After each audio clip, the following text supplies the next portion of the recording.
হযরত বিলাল রাদিয়াল্লাহু তাআলা আনহুর ইসলাম গ্রহণের ঘটনা। হযরত বিলাল রাদিয়াল্লাহু তাআলা আনহু জন্ম নেন সৌদি আরবের পবিত্র মক্কা নগরীতে। জাতিতে তিনি একজন আফ্রো আরব। পিতার নাম রাবাহ আর মায়ের নাম হামামা। তার পিতা একজন কৃতদাস হলেও মা হামামা ছিলেন শাহজাদি। শাহজাদি কেমন করে গোলামের স্ত্রী হলেন সেটা জানতে হলে আমাদেরকে একটু পেছনে ফিরে যেতে হবে।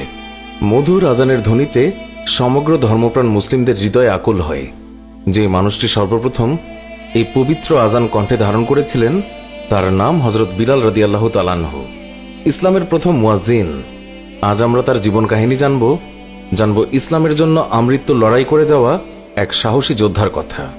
শেষ নবী হযরত মুহাম্মদ সাল্লাল্লাহু আলাইহি ওয়াসাল্লাম জন্মগ্রহণ করেছিলেন 570 খ্রিস্টাব্দে। সেই বছরেই আবিসিনিয়ার বাদশাহ আব্রাহা তার বিরাট হস্তি বাহিনী নিয়ে পবিত্র মক্কা নগরী আক্রমণ করে। হস্তি বাহিনীর ভয়ে আরবরা ভয়ে আতঙ্কিত হলেও আল্লাহর ঘর রক্ষার ব্যবস্থা করলেন আল্লাহ তাআলা নিজেই। হস্তি বাহিনী সহ আব্রাহা পরাস্ত হল।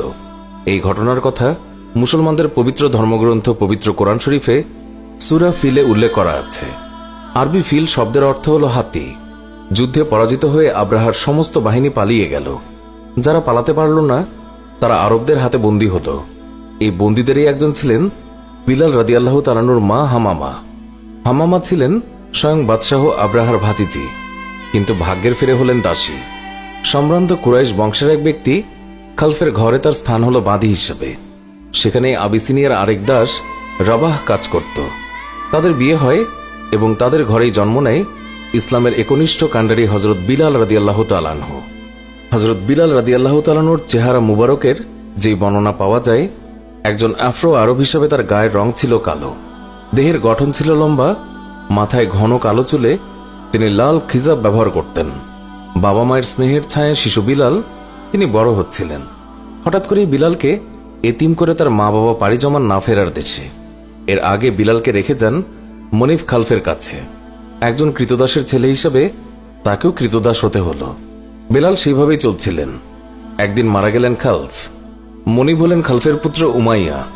উমাইয়া ছিলেন নির্মম। বিলালের উপর নেমে আসলো এক অকথ্য নির্যাতন। কিশোর বিলালের কাজে এতটুকু ভুল ত্রুটি পেলেই তাকে অমানবিক নির্যাতন চালাতো উমাইয়া। জুলুম আর অত্যাচারের মাত্রা বেড়ে গেল আম্মারও। তারই মতো একজন হতভাগ্য কৃতদাস আম্মার পরে নবী সাল্লাল্লাহু আলাইহি ওয়াসাল্লামের সাহাবাদের একজন হয়ে ওঠেন এবং তার হাতে স্থাপিত হয় ইসলামের প্রথম মসজিদের ভিত্তিপ্রস্তর। আম্মারের কাছে বিলাল রাদিয়াল্লাহু তাআলা আনহু শুনলেন মহানবী সাল্লাল্লাহু আলাইহি ওয়াসাল্লামের নাম। দুজনেই সিদ্ধান্ত নিলেন ইসলাম গ্রহণ করবেন। একসময় সেটি করেও ফেললেন। বিলাল রাদিয়াল্লাহু তাআলা আনহুর ইসলাম গ্রহণের খবর আর চাপা রইল না। মনিব উমাইয়া এবার হাজার গুণ ক্ষিপ্ত হলেন।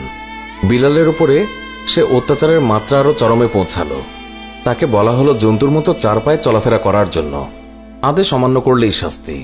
কখনো বা বিলালের গলায় দড়ি বেঁধে ছেলেদের হাতে তুলে দেন। ছেলেরা তাকে মক্কার রাস্তায় টেনে হিঁচড়ে যেখানে সেখানে নিয়ে যায়। অজ্ঞান হয়ে যায় বিলাল। উমাইয়া বিলালকে লোভ দেখান ইসলাম ত্যাগ করলেই উঠিয়ে নেবেন শাস্তি, নতুবা মাত্রা আরো বাড়বে।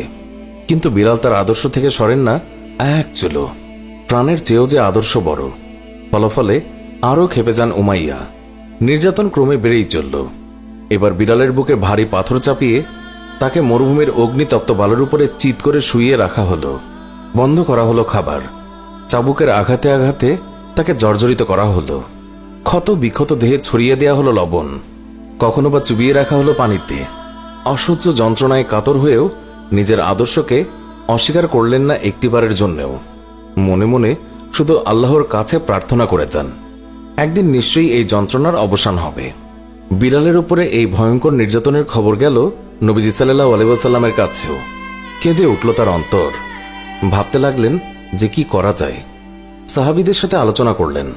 হযরত আবু বকর সিদ্দিক রাদিয়াল্লাহু তাআলা আনহু নবীজিকে বললেন, যেমন করেই হোক আমি হযরত বিলাল রাদিয়াল্লাহু তাআলা আনহুকে মুক্ত করে আনবই ইনশাআল্লাহ, যত টাকা লাগে লাগুক।